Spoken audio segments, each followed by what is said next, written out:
Hai guys, balik lagi di YouTube channel aku, Haniagi Official. Setelah sekian lama aku belum sempat bikin video dan baru kali ini aku nyempetin waktu, dan memang ada waktunya dikarenakan memang ada berbagai hal yang mesti dikerjakan ya teman-teman.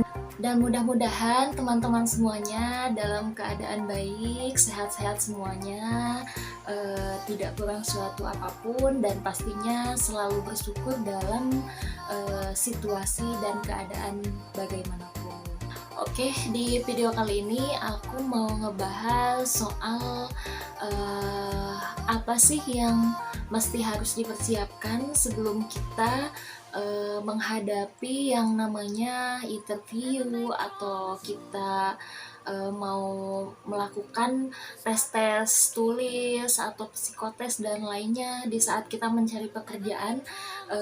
Apa saja sih yang mesti dipersiapkan sebelumnya, dipersiapkan dengan baik sehingga nanti kita mendapatkan hasil yang baik pula dan bisa diterima oleh perusahaan. Oh iya, ini berdasarkan pengalaman aku ya teman-teman. Aku di sini tidak bermaksud untuk menggurui atau bagaimanapun, aku hanya sebatas sharing aja. Mungkin ada teman-teman di sini yang memang lagi mencari informasi tentang seputar bagaimana sih persiapan ketika kita hendak mencari kerja. Ketika kita menerima surat panggilan interview, baik itu melalui email, WhatsApp, ataupun panggilan telepon, SMS, dan lainnya, yang harus pertama kali kita persiapkan adalah tentunya kita sudah bisa memastikan kita bisa atau tidaknya untuk menghadiri undangan interview tersebut. Dan yang pertama, ketika kita menerima surat panggilan ataupun baik dari email, SMS, telepon, WhatsApp, kita menerima panggilan interview tersebut, kita harus terlebih dahulu mengetahui profil perusahaan yang kita lamar tersebut.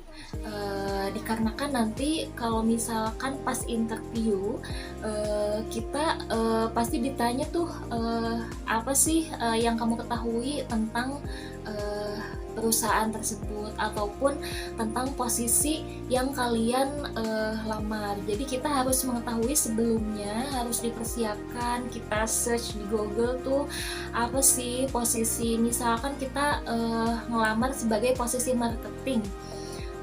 Apa sih marketing itu, bagaimana cara kerjanya, dan pastikan kita sanggup untuk mengisi posisi tersebut ya teman-teman. Jangan kita asal melamar, dikarenakan kita memang mungkin saat ini sedang membutuhkan pekerjaan tersebut, tapi harus disesuaikan dengan skill kita atau kemampuan kita bisa atau tidak ketika kita nanti diterima bekerja di posisi tersebut. Selanjutnya kita juga harus memperhatikan nih apa saja yang harus kita bawa ketika nanti kita interview.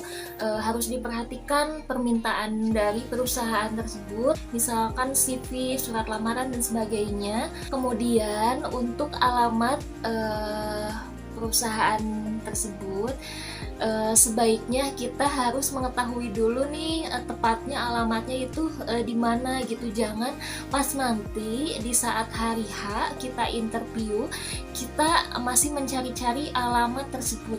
Jadinya kita tidak bisa datang tepat waktu. Misalkan disuruh datang jam 9 nih, kita tuh jangan sampai telat, dan harus minimal itu 30 menit itu sudah ada berada di lokasi interview tersebut.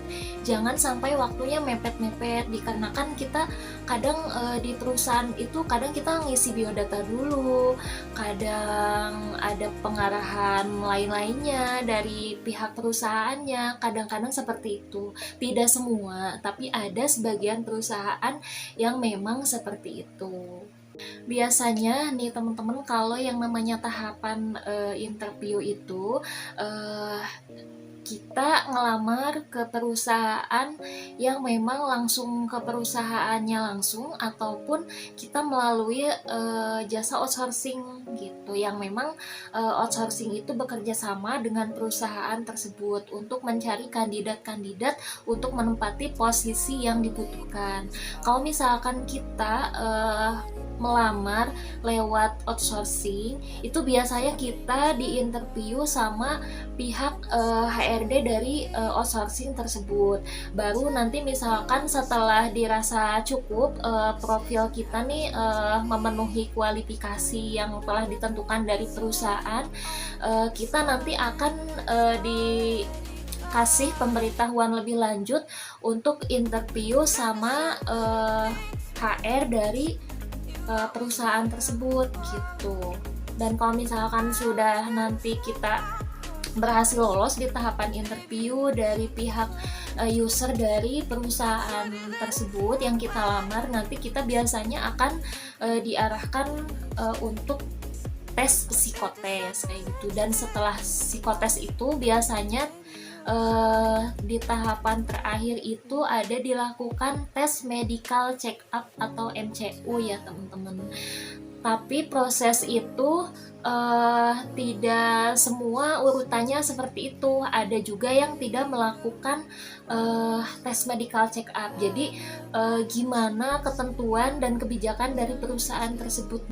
Dan untuk selanjutnya, ketika sudah kita melakukan interview dan kita nunggu-nunggu nih kapan ini pemberitahuannya kita lolos apa tidak ke tahapan selanjutnya gitu. Kita kan suka menunggu-nunggu nih, aduh kok udah seminggu 2 minggu kok tidak ada pemberitahuan apa-apa nih, gimana. Kita juga boleh ya teman-teman untuk menghubungi pihak HR-nya langsung, menanyakan apakah kita lolos ke tahap selanjutnya atau tidak. Atau bisa dipastikan ya teman-teman, untuk maksimal kita dipastikan lolos apa enggak ke tahap selanjutnya itu maksimal itu 2 minggu teman-teman. Kalau misalkan lebih dari 2 minggu itu kita sudah dipastikan tidak memenuhi kualifikasi tersebut, dan memang atau ada kandidat lain yang lebih memenuhi kualifikasi yang ditentukan oleh perusahaan gitu. Jadi kalau misalkan sudah kita nunggu-nunggu nih selama 2 minggu, ya udahlah ya, ikhlasin aja. Kita bisa mencari lagi pekerjaan yang lain yang sesuai dengan minat bakat kita. Baiklah, untuk video kali ini mungkin cukup sekian ya teman-teman. Nanti kalau misalkan ada pertanyaan lagi dari kalian semua, boleh kalian tulis di kolom komentar untuk menanyakan apapun itu mengenai tahapan proses interview ataupun psikotes dan lain sebagainya, tentang semua ketika kita sedang mencari pekerjaan. Kalian boleh sharing di kolom komentar. Dan jangan lupa ya teman-teman untuk like, share, komen, dan subscribe Haniyagi Official. Dan ditunggu untuk video-video selanjutnya ya teman-teman. Sampai sini dulu. Wassalamualaikum. Bye-bye.